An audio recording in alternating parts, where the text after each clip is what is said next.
Hello everyone, स्वागत है आपका हमारे यूट्यूब चैनल एप्पल क्लासेस पर।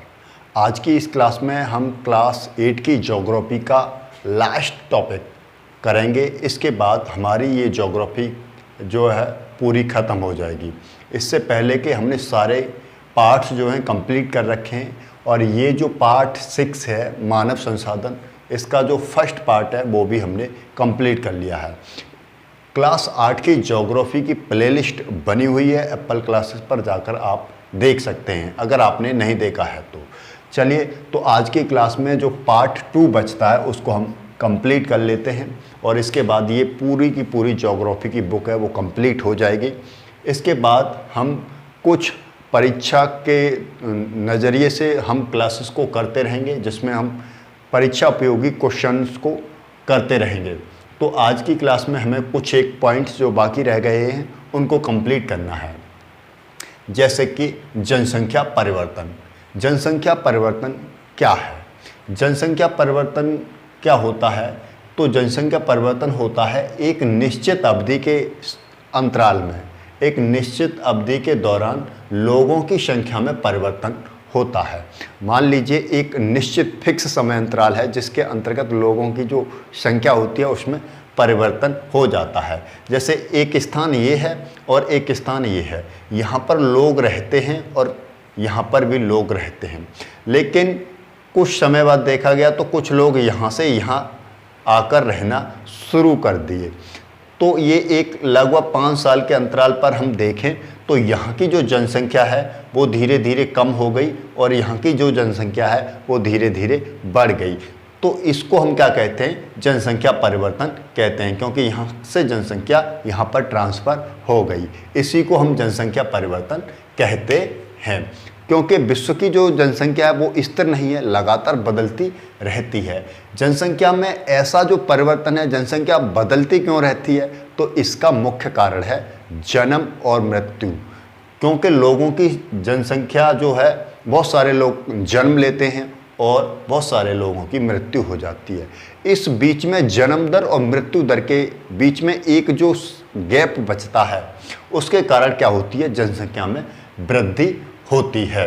जनसंख्या में वृद्धि के और कई सारे कारण हैं, उनको भी हम जानेंगे। तो हम देखें, जो जनसंख्या में वृद्धि थी कुछ समय तक यह वृद्धि जो है बहुत धीमे गति से, यानी ज़्यादा तेज़ गति से नहीं बढ़ रही थी। सन 1800 तक देखें तो जनसंख्या में यह जो वृद्धि थी काफ़ी ज़्यादा धीरे धीरे देखी गई थी, क्योंकि इस समय तक लोगों के पास खाने पीने के जो संसाधन थे वो काफ़ी ज़्यादा बेहतर नहीं थे और इस समय तक लोगों के पास जो स्वास्थ्य सुविधाएं थी वो भी ज़्यादा ठीक नहीं थी। उस समय लोग बहुत ज़्यादा जो थे, बच्चे जो बहुत बड़ी संख्या में जन्म लेते थे, शीघ्र ही उनकी मृत्यु हो जाती थी, क्योंकि ना तो अच्छी मेडिकल फैसिलिटी थी उस समय और ना ही लोगों के पास खाने पीने की अच्छी सुविधाएं थी। जैसे जैसे मेडिकल फैसिलिटी, स्वास्थ्य सेवाएं बढ़ती चली गईं और लोगों के पास खाने की वस्तुएं अच्छी से अच्छी आने लगीं, तो क्या होने लगा? धीरे धीरे जो लोगों के जीवित रहने का समय था वो भी बढ़ने लगा, जिसके कारण जनसंख्या बढ़ती चली गई।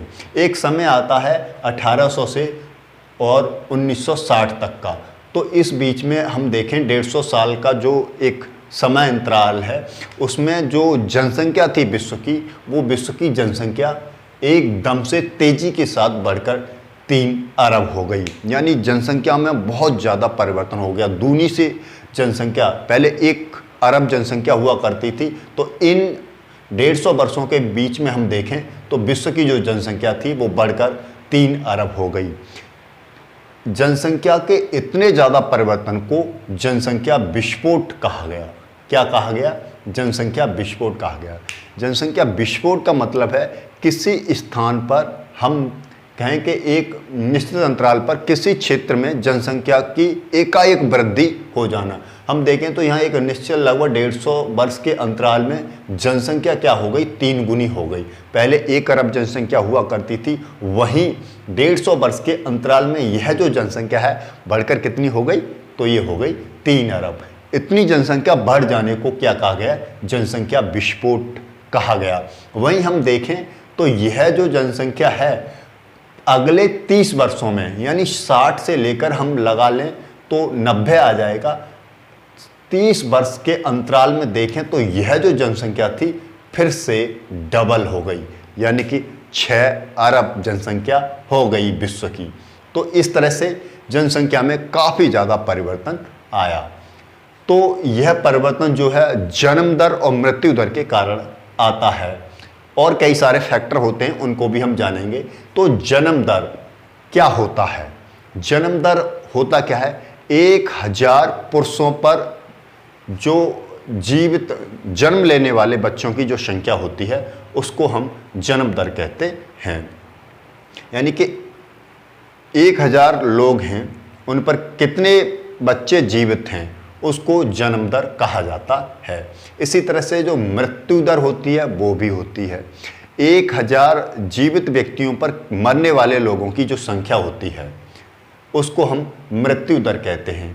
इसी तरह से जन्म दर और मृत्यु दर दोनों आप समझ गए होंगे। जैसे मान लीजिए यहाँ पर कितने भी लोग हैं, 1000 लोगों में से मान लीजिए अगर कि 800 लोगों का जो जन्म जीवित हैं तो इसको कहा जाएगा जन्म दर। वहीं हम देखें मृत्यु दर, यानी कि 1000 लोगों पर जितने लोगों की मृत्यु हो जाती है उसको हम मृत्यु दर कहते हैं। आगे हम बात करते हैं, अगला पॉइंट आता है प्रवास। प्रवास क्या होता है? प्रवास होता है, जैसे कि हमने इसमें देखा, लोग इस स्थान से इस स्थान पर आ गए, तो लोग क्या कर रहे हैं, एक स्थान से दूसरे स्थान पर जा रहे हैं, तो इसको कहते हैं प्रवास। या दूसरे स्थान से लोग इस स्थान पर आ रहे हैं तो इसको भी कहते हैं प्रवास। यानी लोग यहाँ से यहाँ पर जा रहे हैं तो भी प्रवास, यहाँ से यहाँ पर आ रहे हैं तो भी प्रवास होता है। यानी लोग एक स्थान से दूसरे स्थान पर चले जाते हैं, या दूसरे स्थान के लोग एक स्थान दूसरे स्थान पर आ जाते हैं। ऐसे में क्या होता है, यहाँ भी तो जनसंख्या का परिवर्तन हो जाता है, क्योंकि मान लीजिए यहाँ के लोग अपने इस स्थान को छोड़कर यहाँ जा रहे हैं तो यहाँ जनसंख्या बढ़ रही है, यहाँ घट रही है, तो ये क्या है, जनसंख्या में चेंजेस आ रहे हैं। अगर यहाँ के लोग छोड़कर यहाँ जा रहे हैं या कहीं अंत तीसरी जगह जा रहे हैं तो भी क्या हो रहा है, प्रवास हो रहा है।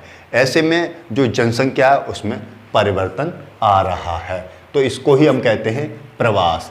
अगला पॉइंट आता है प्राकृतिक वृद्धि दर। प्राकृतिक वृद्धि दर क्या होती है?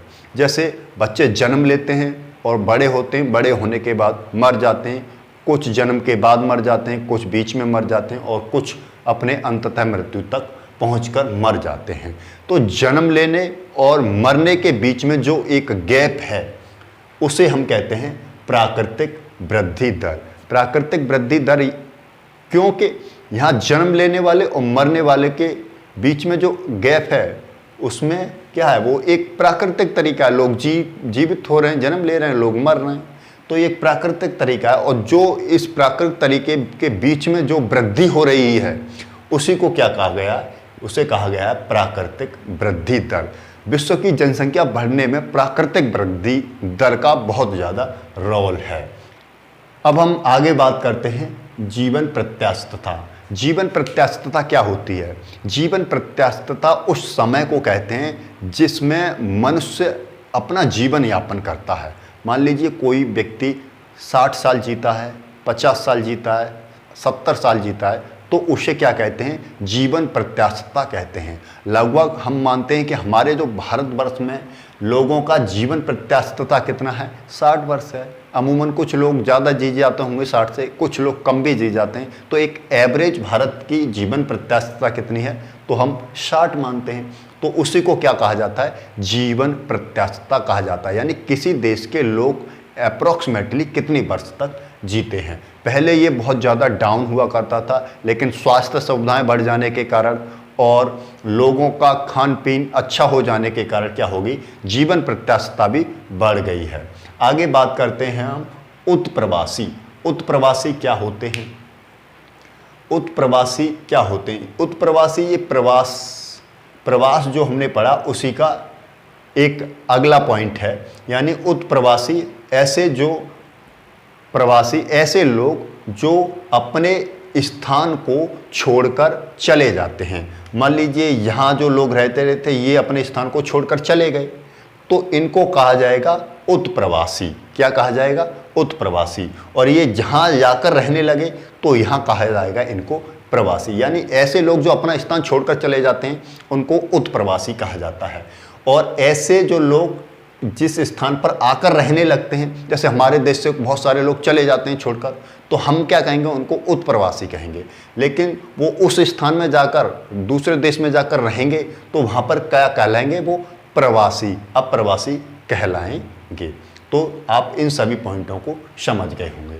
आगे हम देखते हैं कि यूएसए और ऑस्ट्रेलिया दो ऐसे देश हैं जहाँ पर बहुत सारे लोग जाकर बस गए और क्या होने लगे? वहाँ पर रहने लगे। तो इस तरह से देखा जाए तो वहाँ पर प्रवासियों की जो संख्या है काफ़ी ज़्यादा बढ़ गई है। वहीं हम देखें एक सूडान देश है जहाँ पर लोगों ने क्या कर दिया? उस देश को छोड़ कर चले गए, जिसके कारण यहाँ पर लोगों की जनसंख्या जो है क्या है, उसमें बहुत ज़्यादा कमी देखी गई है।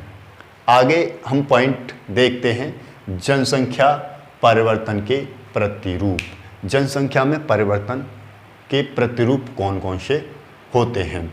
हम देखें तो विश्व की जो जनसंख्या है वो क्या करती है?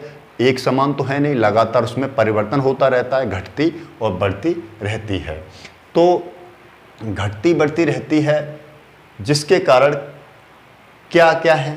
तो हम देखें एक हमारा देश है केन्या, जिसमें जनसंख्या वृद्धि दर जो है वो बहुत ज़्यादा ऊंची है। बहुत ज़्यादा ऊंची है क्यों है? क्योंकि यहाँ पर जन्म दर और मृत्यु दर दोनों ही बहुत ही ज़्यादा ऊंची हैं, जिसके कारण यहाँ की जो जनसंख्या वृद्धि दर है काफ़ी ज़्यादा ऊंची है। फिलहाल ही में यहाँ की सरकार ने कुछ स्वास्थ्य सेवाओं को शुरू किया है, जिसके कारण यहाँ पर मृत्यु दर जो है वो तो कम हुई है, लेकिन जन्म दर जो है वो अभी भी उसी गति से चल रही है, जिसके कारण यहाँ की जनसंख्या वृद्धि दर काफ़ी ज़्यादा ऊंची है। वहीं हम बात करें यूनाइटेड किंगडम की, तो यूनाइटेड किंगडम यूरोप का देश है, तो यहाँ की जनसंख्या वृद्धि दर है जो काफ़ी ज़्यादा लो है। क्यों? क्योंकि यहाँ पर जो जन्म दर है और मृत्यु दर है वो काफ़ी ज़्यादा लो है, जिसके कारण जनसंख्या की वृद्धि दर है वो भी काफ़ी ज़्यादा कम है। आगे हम बात करते हैं जनसंख्या संगठन। जनसंख्या संगठन क्या होता है?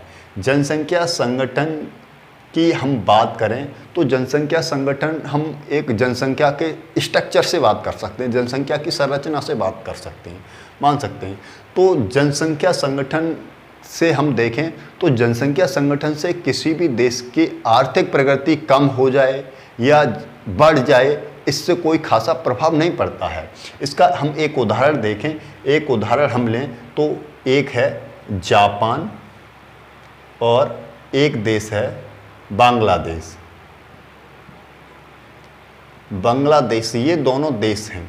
दोनों ही देश काफ़ी ज़्यादा छोटे हैं, ज़्यादा बड़े नहीं हैं, और यहाँ की आबादी देखें तो बहुत ज़्यादा घनी है, क्योंकि यहाँ ये बहुत ही ज़्यादा घने देश हैं। तो वहीं हम देखें तो आबादी के अनुसार या जनसंख्या के अनुसार अगर कोई देश ज़्यादा समृद्धशाली या शक्तिशाली होता तो बांग्लादेश को भी जापान के बराबर ही शक्तिशाली होना चाहिए था, क्योंकि जापान की तो जनसंख्या इतनी है नहीं, फिर भी जापान क्या है, बांग्लादेश से कहीं ज़्यादा क्या है, ये विकसित देश है। तो इससे हम क्या कर सकते हैं, ये अनुमान तो लगा सकते हैं कि जनसंख्या में जो जनसंख्या संगठन है, जनसंख्या जो है ज़्यादा या कम होने से कोई देश की आर्थिक विकास दर काफ़ी ज़्यादा अच्छी नहीं हो सकती है। उसके लिए कई सारे फैक्टर जो हैं कार्य करते हैं। तो आप यहाँ पर देख सकते हैं बांग्लादेश और जापान के बारे में हमने बताया है। हमें लोगों को संसाधन के रूप में समझने के लिए कई सारी चीज़ों पर हमें ध्यान देना होता है। तो संसाधन के रूप में लोगों की हमें जो भूमिका है उसके बारे में समझना होता है कि लोग संसाधन के रूप में कब बन जाते हैं, संसाधन कैसे बन जाते हैं। तो हम देखें तो आयु, साक्षरता दर, स्वास्थ्य की जो दिशाएं हैं और व्यवसाय और आय, ये क्या है, जहाँ भी कोई लोग रहते हैं वहाँ पर ये सारी की सारी चीज़ें जो होती हैं वो बदलती रहती हैं, सभी की समान नहीं होती हैं ना। कोई बहुत सारा पैसा कमा रहा होता है, किसी की आमदनी काफ़ी ज़्यादा अच्छी होती है, और किसी के पास काम होता है, किसी के पास काम होता ही नहीं है, और किसी के पास जो स्वास्थ्य सुविधाएं काफ़ी ज़्यादा अच्छी रहती हैं जिसके कारण वो एक लंबा जीवन जी जाता है। लेकिन बहुत सारे लोग ऐसे होते हैं जिनके पास जो स्वास्थ्य सेवाएं नहीं होती हैं जिसके कारण वो जल्दी भी मर जाते हैं। कोई साक्षरता दर यानी कोई पढ़ा लिखा ज़्यादा होता है। तो ये सारी की सारी चीज़ें जो होती हैं लोगों को संसाधन बनने के लिए काफ़ी ज़्यादा फिट होती हैं। यानी ये लोगों में अगर सारी बातें होंगी तो लोग एक अच्छे रूप से संसाधन के रूप में विकसित हो सकेंगे। तो ऐसा हम करते क्यों हैं? ऐसा जो जनसंख्या है ना, जनसंख्या का संगठन हम किसी भी देश में यह जानने के लिए करते हैं कि वहाँ कितने लोग स्त्री हैं, कितने पुरुष हैं। यानी कितने किसी देश में लोग स्त्री हैं और कितने पुरुष हैं। यानी हम मनुष्य के दोनों भागों को क्या कर सकते हैं, अलग अलग जान सकते हैं। वहाँ कितनी आयु के लोग रह सकते हैं, कितनी आयु वर्ग के लोग किस आयु वर्ग में आते हैं, कितने आयु वर्ग के लोग महिला हैं, किस आयु वर्ग के लोग की जो पुरुष हैं वो कितने हैं। इसी तरह से जो एक विशेष आयु वर्ग है उसमें साक्षरता दर कितना है। जैसे मान लीजिए 0 से 5 वर्ष में देखें तो कितने लोग पुरुष हैं और कितने लोग महिला हैं। ये सारी की सारी जानकारी हमें क्या मिलती है, जनसंख्या संगठन से मिल सकती है। इसी तरह से स्वास्थ्य सुविधाओं के बारे में और व्यवसाय और आय के बारे में हम क्या कर सकते हैं, जान सकते हैं। इन सभी को जानने का एक विशेष रुचिकर विधि है, उसको हम कहते हैं जनसंख्या पिरामिड। यानी ये किसी देश की साक्षरता दर, किसी देश की स्वास्थ्य सुविधाएं, किसी देश में कितने स्त्री हैं, कितने पुरुष हैं, किस आयु वर्ग के हैं, इस सभी के बारे में जानने के लिए हम एक जो अध्ययन करते हैं वो है जनसंख्या पिरामिड। जनसंख्या पिरामिड को हम लिंग पिरामिड भी कहते हैं, क्योंकि इससे हम स्त्री और पुरुषों की संख्या का अनुमान लगा सकते हैं। तो इस पिरामिड से हम क्या क्या जानकारी ले सकते हैं? तो कुल जनसंख्या में आयु वर्गों में किसी भी देश की जितनी भी जनसंख्या है उस जनसंख्या में हम क्या कर सकते हैं, हम ये जान सकते हैं कि 0 से 4 वर्ष तक के कितने बच्चे हैं, उन बच्चों में कितनी महिलाएं हैं, कितने पुरुष हैं, यानी कितनी लड़के हैं और कितनी लड़कियां हैं, ये भी हम जान सकते हैं। साथ ही हम यह भी जान सकते हैं कि 5 से 9 वर्ष के कितने बच्चे हैं, 10 से 14 वर्ष के कितने बच्चे हैं, इसी तरह से 15 से 60 वर्ष के कितने, 60 से 70 वर्ष के कितने लोग हैं। ये सारी की सारी जानकारी हम क्या कर सकते हैं, लिंग पिरामिड से जान सकते हैं। प्रत्येक वर्ग में जो होता है, जो जनसंख्या पिरामिड में जो वर्ग होते हैं उनमें प्रत्येक वर्ग में पुरुष और स्त्रियों के उप विभाजन भी होता है। हम देखेंगे आगे। जैसे कि आप देख रहे हैं ये जो एक पिरामिड है, इस पिरामिड में आप ये ब्लैक कलर वाले कॉलम को देख रहे हैं, तो ये स्त्रियों की संख्या को बता रहा है, स्त्रियों के बारे में बता रहा है। वहीं हम इधर वाला जो देख रहे हैं ये लाल कलर वाला है, ये जो है ये क्या कर रहा है, यह पुरुषों की संख्या के बारे में बता रहा है। तो इसी तरह से तो बताया प्रत्येक वर्ग में हम क्या कर सकते हैं, स्त्री और पुरुषों की संख्या को अलग अलग ज्ञात कर सकते हैं। आगे हम और देखें तो इसका निचला भाग जो होता है वो बच्चों के बारे में बताता है। हम देखें यह जो निचला भाग है यहाँ वाला, ये क्या करता है, बच्चों के बारे में बताता है। क्योंकि 0 से 4, 4 से 5 से 9, 9 से 14 वर्ष तक के जो बच्चे होते हैं उनको हम बच्चे की श्रेणी में रखते हैं। तो ये क्या करता है, नीचे वाला जो क्षेत्र है वो क्या करता है, बच्चों की बारे में बताता है। और बच्चों के जन्म दर को भी ये क्या करता है, दिखाता है कि यहाँ से हम पता भी कर सकते हैं कितने बच्चे जन्म ले रहे हैं। और ऊपर का भाग जो है वो वृद्ध लोगों की संख्या को बताता है। अब ये ऊपर वाला जो भाग है ये क्या कर रहा है, वृद्ध लोगों की संख्या को बता रहा है। वृद्धों में स्त्री और पुरुष दोनों के बारे में बता रहा है। ऐसा नहीं है कि ये पुरुषों के बारे में बता रहा है, ये स्त्री और पुरुष दोनों के बारे में बताता है। जैसे 70 से 74 वर्ष के कितने लोग हैं और 75 के कितने हैं, यानी इससे ऊपर लोग तो मर ही जाते होंगे ना, तो उनके बारे में भी ये बताता है। यानी यह मृतकों की संख्या भी क्या करता है, बताता है। तो इस तरह से हम देखें तो यह पिरामिड जो है काफ़ी ज़्यादा जानकारी हमारे लिए देता है। इस तरह से आगे हम बात करें किसी भी पिरामिड में क्या होता है, हम यहाँ से देख सकते हैं कि किस आयु वर्ग के कितने बच्चे हैं, कितनी महिला हैं, कितने पुरुष हैं। इस आधार पर हम देखें तो जो 0 से मैं इसे रफ कर देता हूँ। हम देखें तो क्या है, 0 से 14 वर्ष के बच्चों के बारे में भी यह जानकारी देता है। 0 से 14 वर्ष के जो बच्चे होते हैं वो क्या होते हैं, कार्य तो नहीं कर सकते, ये क्या होते हैं, डिपेंड रहते हैं कार्यरत लोगों के ऊपर। वहीं हम देखें तो लगभग 59 वर्ष से जो अधिक आयु के हैं वो भी कार्य नहीं कर सकते, क्योंकि वो हम देखें वृद्ध हो जाते हैं, वृद्ध हो जाने के बाद वो कार्य नहीं कर सकते हैं किसी भी प्रकार का। तो ये भी क्या होते हैं, डिपेंड रहते हैं दूसरों के ऊपर। किसके ऊपर रहते हैं, तो वो रहते हैं 15 से ये 60 कर लीजिए, 60 से 59 वर्ष। यह जो वर्ग है 15 से 59 वर्ग का, यह कार्यरत लोगों का वर्ग है, कार्यरत लोगों का वर्ग है। यानी कि 15 से जो 59 वर्ष के लोग होते हैं वो क्या करते हैं, कार्य करते हैं। बाकी के जो 0 से 14 वर्ष के जो बच्चे होते हैं वो तो कार्य नहीं करते हैं, वो क्या करते हैं, यह भी इसी कार्यरत वर्ग पर डिपेंड होते हैं और यह भी इसी वर्ग पर क्या करते हैं, डिपेंड होते हैं। तो इसकी भी जानकारी हम क्या कर सकते हैं, इस पिरामिड के माध्यम से जान सकते हैं। इस वाले को देखें, यहाँ से यहाँ तक ये 0 से 14 वर्ष के बच्चों को दिखाता है। तो ये कैसे हैं, अकुशल हैं, ये कोई कार्य नहीं कर सकते हैं। और वहीं हम देखें ये वाला जो है ऊपर वाला कॉलम, यह भी क्या है, यह भी ऐसे लोगों का है जो कार्य नहीं कर सकते, यानी वृद्ध लोगों का है। अब बचा ये बीच वाला कॉलम, तो ये बीच वाला कॉलम है किसी भी देश में कार्यरत लोगों के बारे में बताता है। कितने कार्यरत लोग हैं किसी भी देश में और उनमें कितनी महिलाएं हैं और कितने पुरुष हैं, यह उसके बारे में सही सही इन्फॉर्मेशन देता है हमें। अब हम बात करते हैं एक ऐसा पिरामिड जिसका बेस काफ़ी ज़्यादा चौड़ा होता है, जिसका आधार काफ़ी ज़्यादा चौड़ा होता है और फिर वो धीरे धीरे ऊपर की तरफ सांकरा होता चला जाता है। तो यह जो पिरामिड है बताता है कि बच्चे जन्म तो काफ़ी ज़्यादा लेते हैं, बच्चे जन्म तो काफ़ी ज़्यादा संख्या में लेते हैं, क्योंकि यह जो क्या कर रहा है, ये बच्चों के बारे में दर्शा रहा है। हम देख रहे हैं कि नीचे वाली लाइन है वो दर्शा रही है काफ़ी ज़्यादा बड़ी बड़ी हैं। देखेंगे 0 से 8 तक जा रहा है, 0 से 8 तक यह भी जा रहा है। तो हम देखेंगे कि बच्चे जन्म तो काफ़ी ज़्यादा ले रहे हैं, लेकिन धीरे धीरे ये क्या होता जा रहा है, सिकुड़ता चला जा रहा है और ऊपर जाकर ये सांकरा हो गया। यानी बच्चे जन्म ले रहे हैं लेकिन वो क्या कर रहे हैं, शिशु अवस्था में ही मृत्यु को प्राप्त होते चले जा रहे हैं।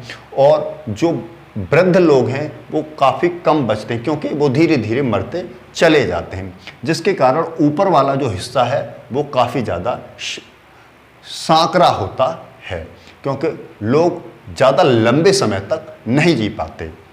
तो हम ये केन्या के ऊपर लागू कर सकते हैं। केन्या में क्या है, बहुत सारे बच्चे जन्म ले रहे हैं और मर भी खूब सारे रहे हैं, जिसके कारण यह जो पिरामिड है इस प्रकार का पिरामिड बनता है।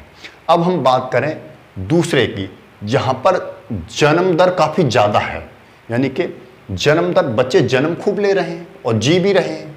तो यह जो पिरामिड है ये दिखाता है कि बच्चे जन्म भी खूब ले रहे हैं, लेकिन जन्म लेने के बाद बच्चे क्या कर रहे हैं, जी भी रहे हैं। तो बच्चे जन्म भी ले रहे हैं और जी भी रहे हैं, इसका मतलब है जो बीच वाला इसका हिस्सा है वो काफ़ी ज़्यादा चौड़ा बना रहता है। जन्म लेने के साथ साथ यहाँ पे मृत्यु दर कम है, जिसके कारण बीच वाला हिस्सा है काफ़ी ज़्यादा चौड़ा है और ऊपर जाकर वो धीरे धीरे ही कम होता है। यानी कि ऐसे में देखा जाए तो वृद्ध लोग हैं वो काफ़ी ज़्यादा कम देखने को मिलेंगे, क्योंकि यहाँ पर जो लोग हैं वो मध्य में जो कार्यरत जनसंख्या है वो काफ़ी ज़्यादा है। इसीलिए तो यह पिरामिड भारत पर लागू होता है। और हम कहते हैं ना, हमारा देश भारत सबसे ज़्यादा युवा है, क्योंकि हमारे देश में जो बच्चे जन्म लेते हैं वो ज़्यादा से ज़्यादा लोग जी जाते हैं। जी जाने के बाद वो क्या करते हैं, बड़े पैमाने पर कार्य करते हैं। तो ऐसा पिरामिड जो बीच में चौड़ा बना रहता है वो धीरे धीरे, बहुत ही धीरे धीरे करके क्या होता है, सांकरा होता है। तो उसको हम क्या कहते हैं, एक ऐसा पिरामिड जहाँ पर जन्म दर काफ़ी ज़्यादा है। चलिए अब हम एक और पिरामिड के बारे में देखते हैं। यह पिरामिड जो है वो जापान का पिरामिड है। यहाँ पर आप देख भी रहे हैं, यह जापान का पिरामिड है। यानी कि यहाँ पर बच्चे कम जन्म ले रहे हैं, यानी कि ये एक ऐसे पिरामिड, ऐसे देश के बारे में बता रहा है जहाँ की जन्म दर क्या है, बहुत ही ज़्यादा कम है, यानी मृत्यु दर अधिक है। बच्चे जन्म ले रहे हैं, क्या कर रहे हैं, बच्चे जन्म तो ले रहे हैं लेकिन वो धीरे धीरे क्या होते चले जा रहे हैं, बढ़ते चले जा रहे हैं, जिसके कारण यहाँ पर क्या है, बच्चे जन्म बहुत कम ले रहे हैं और वही लोग क्या कर रहे हैं, धीरे धीरे अपनी आयु को प्राप्त करते चले जा रहे हैं, जिसके कारण यहाँ लोगों की संख्या ऊपर जाकर बढ़ती चली जा रही है। और आप धीरे धीरे देखेंगे कि यहाँ पर वृद्ध लोग जो हैं काफ़ी बड़ी संख्या में लंबे समय तक जीते हैं, जिसके कारण इसका ऊपर वाला हिस्सा भी काफ़ी ज़्यादा चौड़ा दिखाई दे रहा है। बच्चे कम जनसंख्या में जन्म लेते हैं और वो बच्चे क्या करते हैं, धीरे धीरे आगे लंबे समय तक बने रहते हैं, जिसके कारण यहाँ का जो पिरामिड है ऊपर भी काफ़ी ज़्यादा चौड़ा आपको देखने को मिलेगा। ऐसे में क्या है, यहाँ पर वृद्ध लोगों की संख्या आपको काफ़ी ज़्यादा देखने को मिलेगी। तो पिरामिड के जरिए हम क्या कर सकते हैं, किसी भी देश की जानकारी को काफ़ी ज़्यादा हद तक जान सकते हैं। चलिए, तो अब हम पढ़ते हैं आगे। किसी भी देश में हम देखें तो कुशल और उत्साही और आशावादी जो लोग होते हैं, वहीं उनमें सकारात्मकता जो होती है, वो युवा जो होते हैं वो किसी भी राष्ट्र का भविष्य होते हैं। किसी भी देश में ऐसे युवा हैं जो उत्साही हैं, कौशल है उनके पास और वो कुछ करने की इच्छा शक्ति रखते हैं, वो लोग क्या करते हैं, अपने देश को आगे तक ले जाते हैं। ऐसे में वो लोग क्या होते हैं, किसी भी देश का भविष्य होते हैं। तो हमारा भारत इस बात में बहुत ही भाग्यशाली है कि हमारे देश में युवा बड़े पैमाने पर हैं और ऐसे में ये युवा अपने देश को काफ़ी ज़्यादा आगे ले जा सकते हैं। तो हम इस पाठ के माध्यम से समझ गए कि संसाधन क्या होते हैं, पिरामिड क्या होता है, पिरामिड के जरिए हम किन किन जानकारियों को प्राप्त कर सकते हैं। आई होप कि आपको मेरे द्वारा पढ़ाई गई ये क्लास काफ़ी अच्छी लगी होगी। अगर अच्छी लगी है तो आप हमारे चैनल को सब्सक्राइब कर सकते हैं, बेल के आइकन को प्रेस कर सकते हैं। सो थैंक यू, धन्यवाद।